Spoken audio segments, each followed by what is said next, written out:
In 2 anni di immersioni nei nostri mari per filmare Abyss Cleanup ho realizzato 2 cose fondamentalmente. La prima è che rimediare ai nostri crimini contro il mare richiederà centinaia d'anni. La seconda è che l'unico modo per provare a invertire questo processo distruttivo è remare tutti nella stessa direzione, senza sosta.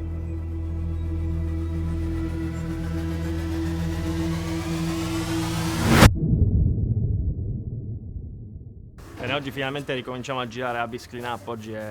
Siamo già a marzo 2021, abbiamo cominciato questo lavoro nel 2019, ma c'è ancora un sacco di roba da raccontare. L'immersione si svolgerà tra i 20 e i 30-35 metri, c'è uno spezzone di rete anche sui 30 metri. Ci possiamo dedicare alla pulizia di quell'area lì. Se ci sono 2 ancore vicine, quando si identifica un'ancora, guardare un po' intorno, vedere cosa c'è intorno di altro e magari agganciare un'altra ancora, perché tanto poi arriva il pescatore con il peschereccio, non ha problemi di peso. E oggi, grazie ad alcuni volontari, alla collaborazione dell'area marina protetta di Portofino, abbiamo fatto la prima missione di recupero. Avevamo individuato un'area in zona C del parco in cui erano presenti molte ancore perse o abbandonate. Questo era un problema. È un problema grave per noi perché l'impatto di questi attrezzi sul fondale, in particolare nell'habitat coralligeno, l'ambiente coralligeno, può creare dei danni agli organismi, che sono organismi come le gorgonie, i coralli, cosiddetti strutturanti, che costituiscono poi quella che è la casa per diverse specie di pesci. E a proposito di remare nella stessa direzione, il pescatore col vericello oggi non viene perché c'è troppo vento, quindi vediamo cosa riusciamo a fare senza vericello.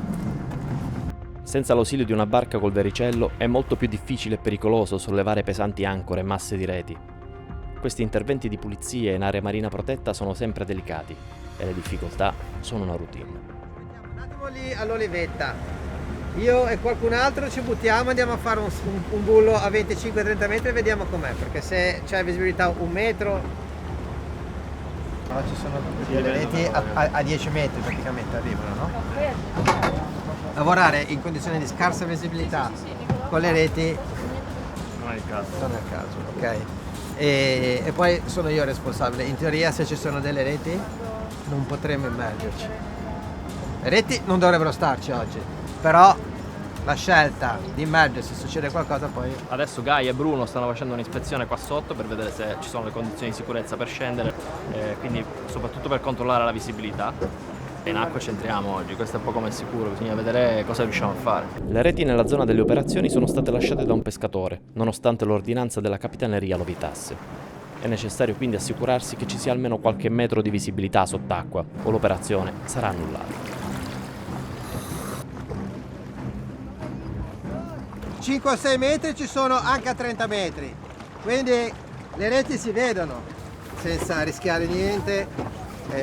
Se si può lavorare si lavora, se no... Ok, un coltellino io ce l'ho, tagliasagole. Le prossime mareggiate potrebbero smuovere queste pesanti ancore, legate a loro volta a lenze e reti poggiate sul fondo, provocando ulteriori danni. Bisogna quindi ripulire il più possibile e in breve tempo. Oggi le condizioni in mare non erano ottimali, perché visto comunque anche la stagione, la visibilità non era delle migliori. Noi come troupe video sub non siamo riusciti a fare niente perché non li abbiamo trovati. Ci siamo buttati in acqua, non si vedeva assolutamente niente, quindi siamo usciti un po' qui là, ci siamo fatti trainare poi un po' dal gommone, un po' dai kayak. Adesso andiamo a recuperare le ancore che hanno trovato i ragazzi del gruppo sub. Le hanno segnalate ovviamente con dei palloni, quindi adesso li tiriamo su a bordo sul gommone e poi li portiamo direttamente alla base in porto. In assenza di vericello, per portare i carichi in superficie, i sub utilizzano un gran numero di palloni di sollevamento e ciò che avrebbe dovuto fare il peschereccio viene fatto interamente a braccia.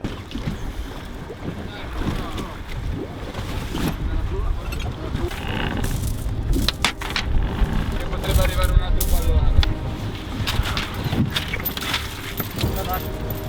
Queste attività di recupero e in particolare l'attività che abbiamo fatto oggi ha rappresentato un po' la giornata di lancio, diciamo la prima di una serie di giornate che l'Area Marina ha programmato insieme a un gruppo di subacquei che fanno parte di diversi diving center che lavorano nell'Area Marina Protetta, ma in particolare hanno costituito nell'ultimo periodo, negli ultimi mesi, un movimento, un gruppo che si chiama Reef Alert Network, grazie al quale noi abbiamo potuto raccogliere delle informazioni riguardo alla presenza di questi attrezzi persi in tutta l'area marina protetta.